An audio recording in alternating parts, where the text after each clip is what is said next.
Um, Moving forward on this, how many people right now, and I like to get the mics out there, how many people right now are actively raising funds or trying to do something?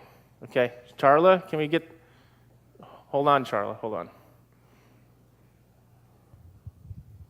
Repurposed Riley's coming over. Yes. Yes, because this is important. Okay, now you can speak into the microphone too. Got it. Okay. What am I saying? What was the question? Am I raising Oh boy, funds? this is going to be a Okay, slow got it. start. I know. Okay. I've been flying all night, so yes. Yes. To What are get here. you and your husband doing? I know you guys were not going to come here because That's you right. had due diligence. You were traversing the country. Tell us the deal, how you found it, why you're interested in it, and what tools and strategies we showed you so far that make it so that that's an attractive opportunity to you and your husband. We're in the multifamily assets, the 100+ units, and Okay. so we source. What our does mean deals. in? What does in mean? That's our business model. We enjoy. So you buy them, you manage them, you acquiring- operate them? Correct. Okay. We acquire, we operate them, we raise the capital to acquire them. We will syndicate, institutional, fund those properties, and we source our deals through the brokers and off-market deals through just our own due diligence and marketing that we've done to the different areas that we really like as far as the areas that we go into city-wise. I'm sorry if I'm a little discombobulated. It's just Keep because going. I've seriously been flying all night. And our sources that we have really built a lot of relationships. So when you guys talk about relationships, it's very, very important. And sourcing your deals, that's how we have sourced most of our deals, basically through networking, just like this. We've got a lot of our funds through networking events, just No like kidding. this. Really? Yeah. So that really works? It does. Yeah, it does. And then we have looked into raising our own fund, a fund of our own. I don't know if we're quite there yet because it doesn't quite work yet for us syndicating. I think we will be, but maybe in about another year or so, we'll get there. Have you watched the fund versus JV structures? There's so much information. It's a yes or no Yes. answer, Charlie. Yeah, no. Okay. Yeah. No. No. No, wait, I did. Okay, I did, okay. but just parts of it, not in its entirety, Okay. because there are different sections of it. So yes, I have Okay. some of it. Good. That's very good. Give her a round of applause. That's great.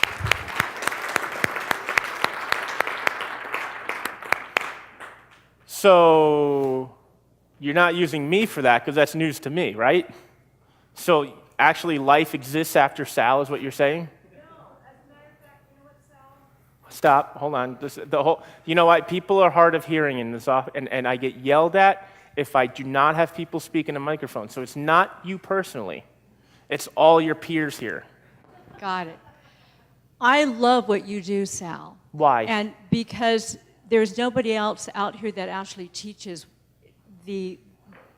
from the capacity that you teach.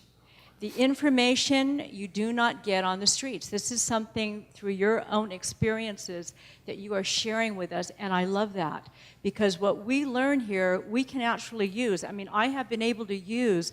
Last year was our first time here. And prior to that, I was listening to a lot of the programs that we had purchased. And what I found, the only thing that I found was that I wanted to utilize everything that you had, but based on the business model that we already had, where did I fit in? And so that was really our problem, to which I'm trying to find that solution as I learn more and more of the materials that we keep purchasing and listening to.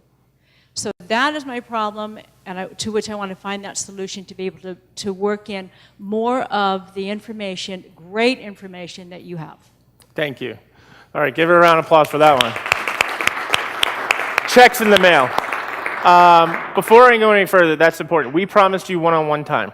Tomorrow, if you have something meaningful to talk about with me, for example, Charla and Mick, well, allowed a half hour, we'll go in a breakout room, we'll go downstairs, whatever, to talk about that. We must have agenda. If you approach me and say, I don't know where to start, I'm leaving, okay? We're beyond that now. We're beyond that. Does that make sense? So if you have a question that you need personal Sal time with, write it down. We have a mixer tonight, a cocktail mixer. What time does that start, Tracy? 6:30. So we're here till 6:30, okay? We'll probably end at 5, and then we'll do the one-on-ones or something. We'll do something where we're a little more personal. Is that okay? Yes? Okay, good. I want to make sure you're taken care of. Tomorrow, we go late. Sunday, we have to be out of here at 4 o'clock. They're booting us out, I think. Right? 4, Tracy? Okay. When? They're kicking us out at 7? 4 on Saturday. Where are you getting 7 from? Shh. Okay, unless you have a microphone, shh, okay? Who else is working on serious deals? Okay, I want to talk to the Dusiks over here. Riley, you should be mobile. You're repurposed Riley, okay? All right, can we get, yes, thank you, Amelia. Go up front, because this is very important stuff here. Because everybody, when they look at the videos, they're like, who's that person? I can't see them, who? They can't get the videos to play anyway. If you have any problems with the videos, by the way, don't tell me. I don't care. What? And don't go to Ask Andrew. You go to dandrewhelpdesk.com. We spend more on that exceeds the GDP of a small African country, okay? And people still submit it on Ask Andrew. No, it's dandrewhelpdesk.com. I almost tripped myself up. Okay? All the people listening to this, dandrewhelpdesk.com. Brenda Dusik, ladies and gentlemen, from Michigan. And her lesser half, Rich. Anyway, go ahead, yes. So at a previous workshop, Sal let me present our fund, and since then I've switched it over to a Reg D 506C so that I can advertise and solicit. Whoa, what's that? I never heard. What's a Reg D 506C? Is this mine, by the way? Okay, go ahead, yes. It's a private offering, and under the Jobs Act, one of the portions of the Jobs Act is that you can advertise and solicit if you only use accredited investors and if you have your fund audited. Those are a couple of the main criteria that are the difference. You can still use the old method too and not do that, and you can take on accredited investors. Originally, I was just going to do a hard money fund for fix and flips, and what I found in our market is there's not enough to keep $5 million deployed of good deals. There's plenty of deals, but there's not enough good deals. But I was seeing a lot of demand for under $1 million for commercials, small stuff. And I don't see any of the funds that I've tried to work with that are interested in that small of a thing. So I've got plenty of people that'll fund $1 million and up, clear up to 20 million or so. So I changed the fund over. I actually advertised a couple months ago in the Wall Street Journal. No way. Do you have a copy of the ad? Not with me, I don't think. But, Oh, gosh. Rich, homework tonight. I Find that. didn't do it nationwide. I just Okay. did it in our market. And the funny thing was, I just paid for our market, but we got calls from Louisiana and Texas and stuff. Really? So, You're kidding. yeah, so they said they saw it in their local version. Come on. So- No.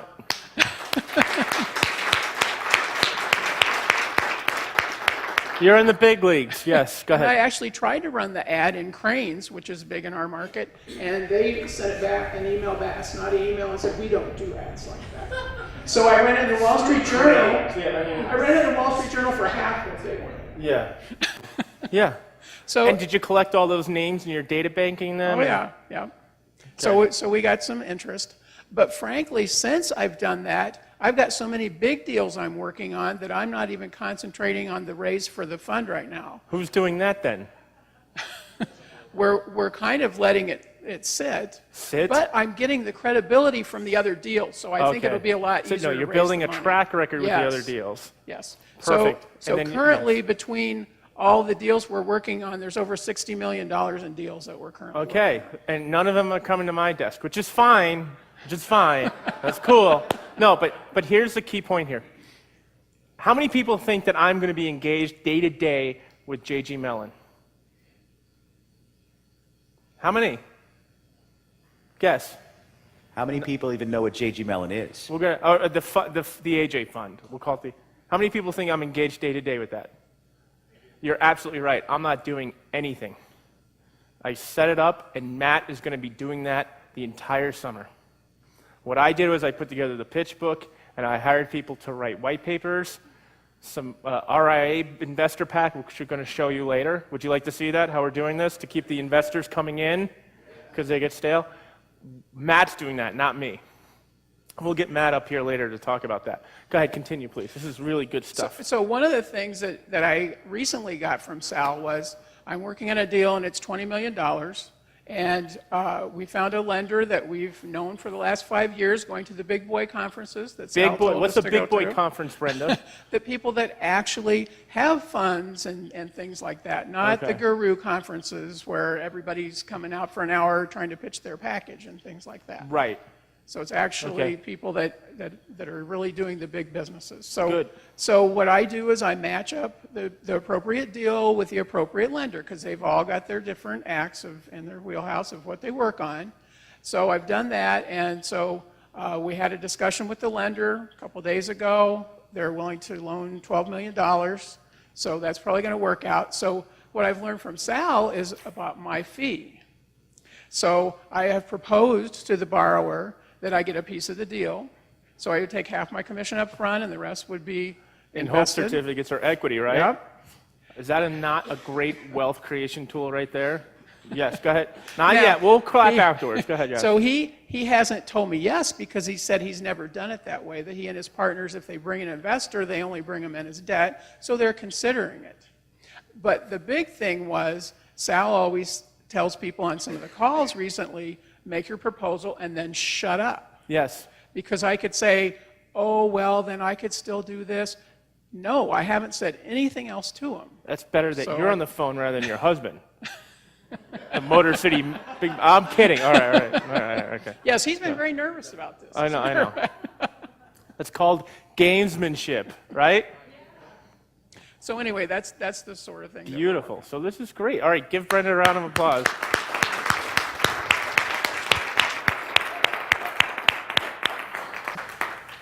You're working on a condo deal, weren't you? Yeah, you. Hold on. Get over here. You can sit down. You don't have to stand. It's okay. They'll come to you. Well, thank What's you. your name? Where are you from? Where'd you find the deal? Barrett Hawkins, Grand Rapids, Michigan. We Okay. just closed a term sheet on our current project, which is a warehouse conversion. We did the first floor on phase one. Now we're doing the upper floors. We closed that actually through not a bank, but through a credit union. Through a credit union. Yeah. Local, right? Yeah, a large credit union, and closed the deal out to construction, the bridge, and through perm, the whole deal. What was more, the good thing, this is the good part for what I learned from let us know. Dandrew, was Yeah. that this was a complicated deal. The people that, it was a group that owned this building that was in the record storage business, bought it on a land contract, with the father and his partner, but those guys didn't want any money, so they've been paying him for 7 years interest only. And we needed to get that out of the deal. We needed that equity, but we didn't want to pay for it. So we finally convinced these guys through basically building trust over 3 or 4 years and doing the first portion of the deal to let us talk to them. So we not only pulled the land contract off the building, we assigned that to another part of the property that the corporation owns, and then also took that off the building. Also basically erased the land contract, created $1.6 million worth of equity. That plus credits. So for me, when I'm done, I get 5% of the back end. Do you really? Plus fees. And what are the fees right there, you think? Fees for my side will be $100,000. It's $100,000. That's a lot more Dandrew courses you could buy. Yeah. And so the deal I submitted to you, the other one was another one Yeah. sort of very, very similar to this. That I think I know how to structure it, but it's one of the things where I showed you. It had, it's got a stupid developer that has it under contract that we just need to get out. That's the norm, not the exception. Yeah, no, I realize that. Okay, So- stupid developers are the norm, not the exception. Go ahead. And that's, and so doing development in the last 5 years, I partnered with someone that really knew what the hell they were doing. And so, but I've never been able to structure this deal and assist on this without the stuff I learned from you. Okay, Because great. that was how we were able to move everybody around, get all the chess pieces moved around, and get this deal closed. Because the reality was, we're all personally on the hook for this deal, as anyone is if you're dealing with a bank or a credit union. Right. But because it's a credit union, there's certain things that you can't do. So you have to work around that. And we had to bring some horsepower to the deal. So we actually convinced the corporate owners to use the corporation as the extra guarantor. You're kidding. Really? Yeah, till we get through the first two phases, till we get through construction and Holy stabilization. cow. 'Cause That's the risk portion. impressive. So, yeah, I mean, and it's a $10.8 million deal when we're done. So, What do you think what do you think your Hope certificates are going to cash in at your equity? well, my equity right now, based on current valuation, is Yeah. $500,000. When we condo and sell it off, they'll be worth about $900.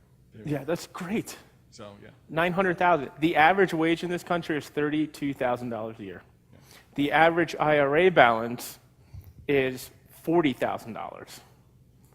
You do two more of those, and I mean, you know, then at that point it becomes a game. Then you can't get out of it. But that's what I've been doing for the last 4 months, is intensely going through this That's process. really great. And moving these things through. And that's been sort of the only thing I've been working on, is trying to get through that. So. That's perfect. Is that it? You done? Okay. Yeah. But we have the term sheet. So.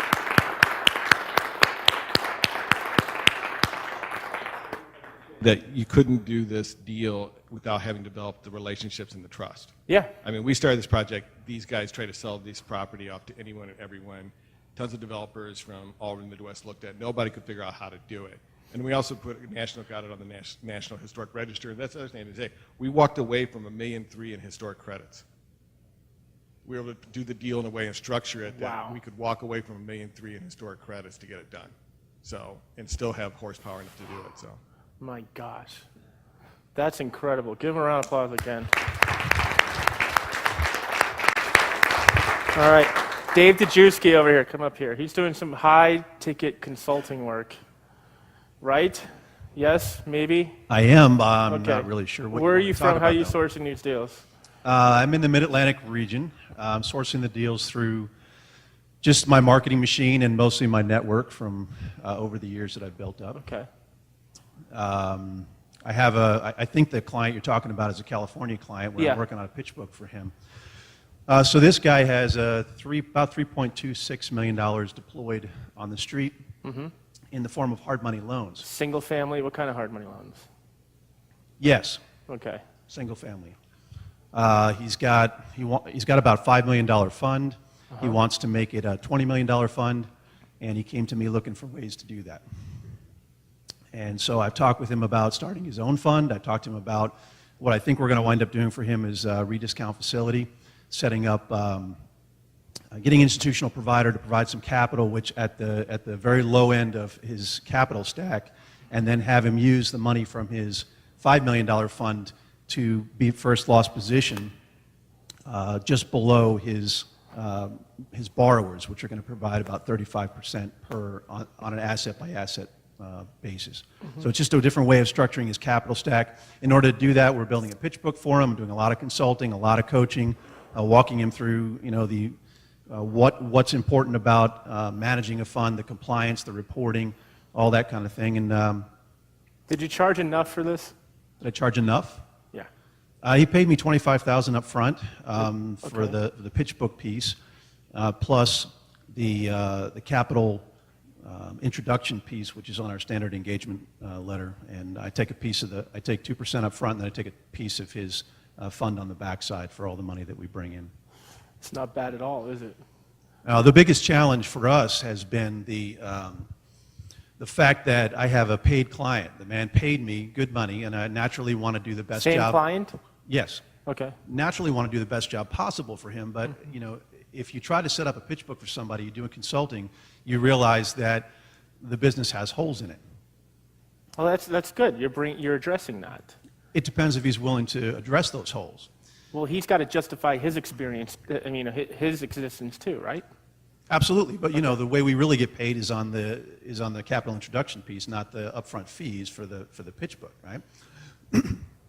So the idea with this guy is I've got capital preservation on one side for my capital providers. I want to make sure that if I introduce him to a capital provider, it's a safe investment. And I've got a client who's a paying client who has a number of holes in his business plan.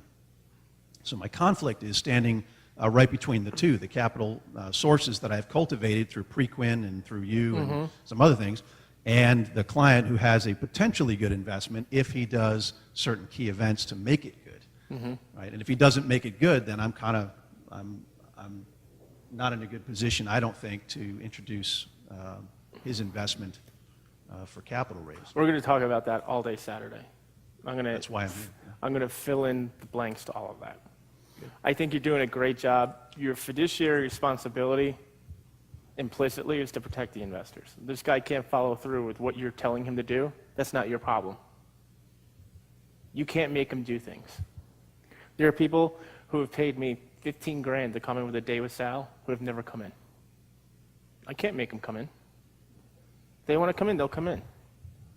One of the things I noticed is that when you get out with your marketing engine and you start telling people what it is that you know and you start describing things, helping people out, the floodgates kind of open up and a lot of people start knocking on your door asking for consulting. A lot of people is kind of lined up. All of you wanting are to- qualified to do this in this room. Do you understand that?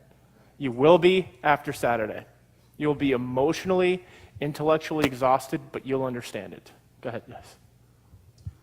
Now I'm in the process of down selecting, there's clients I really don't want to take on because I don't think they're ever going to be in a position where they're going to, I don't want to put my reputation on the line with my capital sources and introduce a bad investment idea.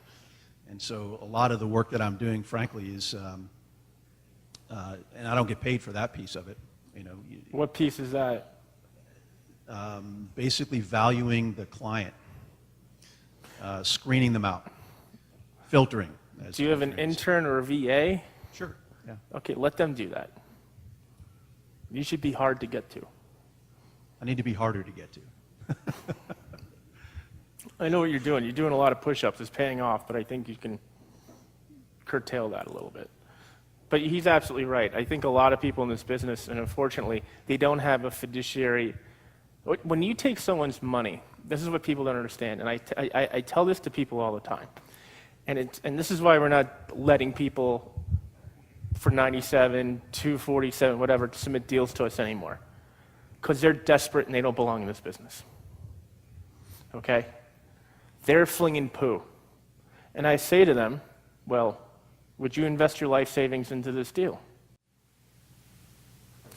And they say, well, I wouldn't bet my life savings into anything. Oh, hold on a second, booby. Hold on. Hold on a second. What's wrong with that statement? Who knows what's wrong with that statement? You have to raise your hand first, Jerry Strax. That's what you have to do. Yes. Well, if they've got money, they've got it somewhere. It might be a bank account, so they've made the decision to invest. No, okay. So here's what I'm saying. You're pitching me a deal, Jerry, and it's a pig farm in Kansas. And I say to you, well, Jerry, I don't understand why you're sending this. Would you invest your life savings if you had the $3 million into this deal? And you say, well, I wouldn't invest my life savings into anything. That's risky. What say you? Are you saying that I said that to you, or you said? I'll finish the sentence. Here's the point is that when you're managing people's money, that's their life savings, whether it's all of it or whole of it. And people don't understand that with me. And people are like, well, Sal turns down a lot of deals because you're throwing a lot of crap, okay? You are. You're desperate. You want to make a fee. I get it. But you're not being thoughtful about it. Don't expect me. What you're really saying is when you're submitting a deal, not using thought, that's not part of the 4 food groups or something way out there, is saying, well, it's not my money anyway, so screw your investors. I don't care. I just want to get paid. Is that ethically correct? Not even. Is it? Not even close. Okay. Do you understand how important that is? Okay. Because still, I don't care. I just want to get paid. It's your money. It's my reputation. I have to sleep with the deal at the end of the night, which is why we changed the whole business around where people are not submitting deals unless they have paid a certain amount and gone through the videos. Does that make sense? Otherwise, they're just throwing things against the wall, wasting our time. Okay, and I'm not looking that we're not realtors. We actually have people that have to put their eyes on these deals and bring it through. A realtor business, what you want many people as possible coming in that are getting as many listings made. It's a numbers game, right? And they only get paid on commission. We have to pay people salary, and people are incentivized off of what closes. And you'll understand that when we get into talking about interns later. Does that make sense? Good? Yeah. Yes or yes? Yes. Great. Who else has a deal? Gentleman in the back, Romeo. Get up there, Riley. Come on. I've actually got a testimonial for you guys. You have a testimonial. Yes. Oh 'cause- no, this is not going to end well. No, it's going to end Okay. great. Go ahead. You and AJ are at the top of your game. Last year when I came in, I thought I knew what I was doing. I was with a group, we closed $100 million in short sales. I left them. Why did I leave them? Because when I got here, I learned there was a whole different level. See, when I came here, I was going to self-directed IRAs, events, the gurus, and all the rest of those things. So placing 100 million or 50 million or whatever with self-directed IRAs would be a feat in itself if you're going through mom and pop. But what I learned here was institutional money is where it's at. So what I remember most was AJ saying that, you know, he got his big boy underwear on and when you finally have the gumption to go to the family offices. Now, I had never heard any of this before, and I was Yeah, we're going to talk about it later. completely in the residential world. But what I did do is what you told me. I did go to the largest family office conference, Yes. and in December, while some people got, I don't know, 5 or 10 business cards, I got 110 business That's how cards. you do it. How thick? It has to be at least 1.5 inches thick, so that's what, 3 inches thick? And That's perfect. here is there were 6 people on the panel that were the billionaire offices. Uh-huh. One guy, and his card is, Don't Called- read his name out. I won't read his Okay, name out, okay. but it's called T5, and T5 stands for 5 trillion. Yeah. So out of the guys that were on the board there, they said there's 350 family offices here in this room. Don't you dare ask me for a business card. When I line up, you're going to have 30 seconds to tell me your pitch and then move on so you be respectful to everyone else. Yeah. Out of the $6 billion offices, I got 4 of the business cards. And while everybody had their 30 seconds, they gave me like 5 minutes to talk to them. That's great. And I wouldn't have understood this if you guys didn't show me this. Now, also, I was looking at the joint venture versus fund structures, the triage formula, and the fundraising fundamentals. I copied. I didn't plagiarize, AJ. I didn't, but I learned from what you guys were doing, and I put together my first tear sheet. Come Monday or Tuesday, I have 3 promoters. It was 5, but now it's 3. They had regionally raised $10 million for another investor. They didn't like what he was doing. They were looking for someone else. What they are is they're financial advisors. They're 65 to 81. They have between 500 and 1,000 clients with self-directed IRAs that are about to roll over. Now, we're talking about guys who have oil money, gas money. We're talking some vice presidents, some CEOs that now they're retiring, and there may be a windfall of $50 to $100 million that they need to place. Yeah. And they trust these financial advisors. And because of the last 6 months of us working together, these financial advisors now trust me Yeah. because of you. Yeah. Thank And you. this is a whole different level that I've never played at before, which gave me the ability to walk away from the team that we closed 100 million.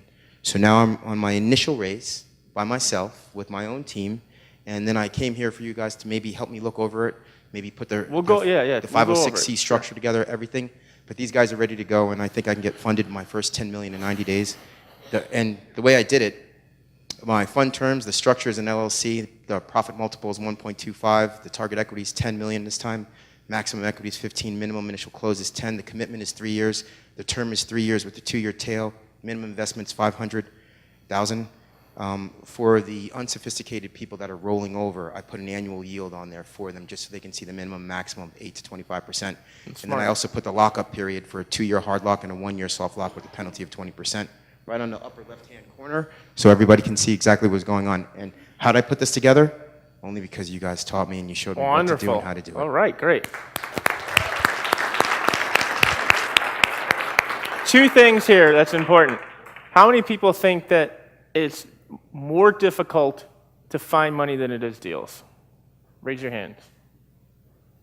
You think? Raise your hand. Don't go. Be committed.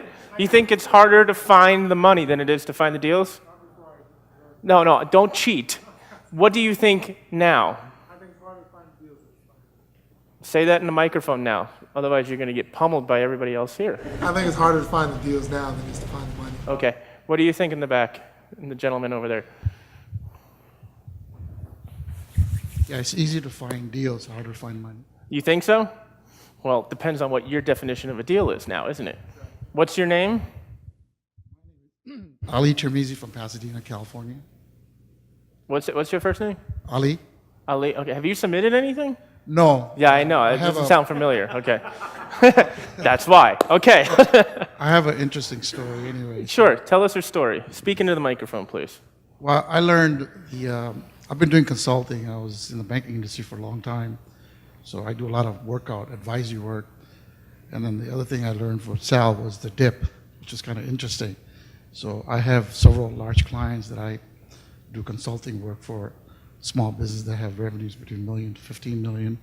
And Sal had talked about that we're going to get this perfect storm of a lot of commercial notes that are going to be expiring, and banks are not going to renew it. And I'm dealing with 2 or 3 right now. One of them, somebody bought a $15 million portfolio from a community bank, and he bought it at a DPO, which is a discount payoff.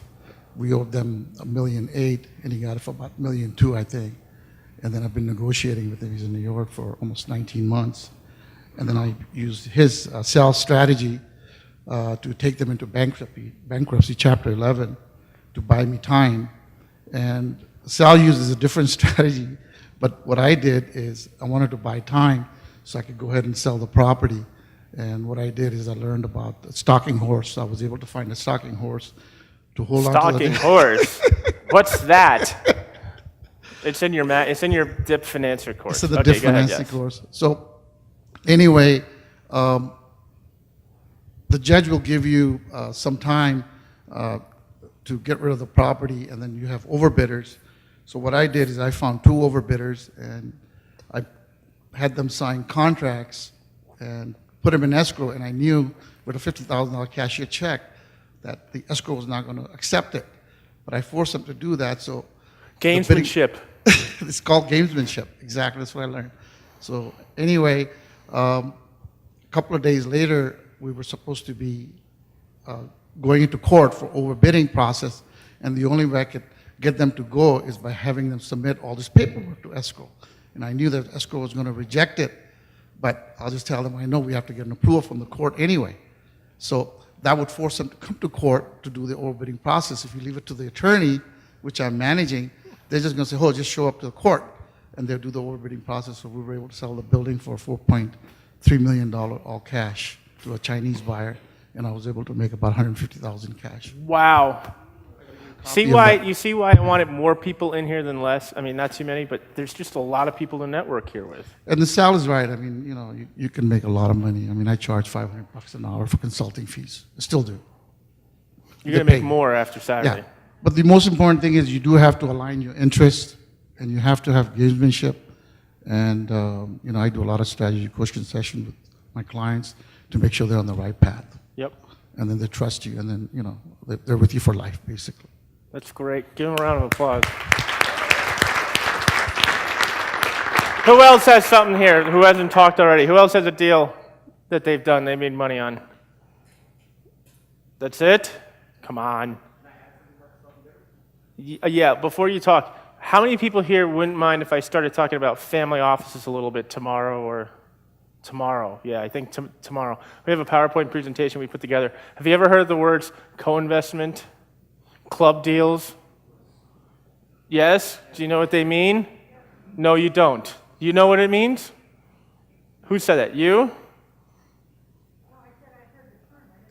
Okay, what do you think a club deal means? Okay, never mind. Okay, you're smart. You're smart. Okay, what we're going to do here is we're going to take a 10-minute break real quick, and then we're going to get right into it. We have a lot of material to cover. Is that okay? 10 minutes on the clock. Let's get some music on. When the music stops, you better be in here. Give yourselves a round of applause. All right.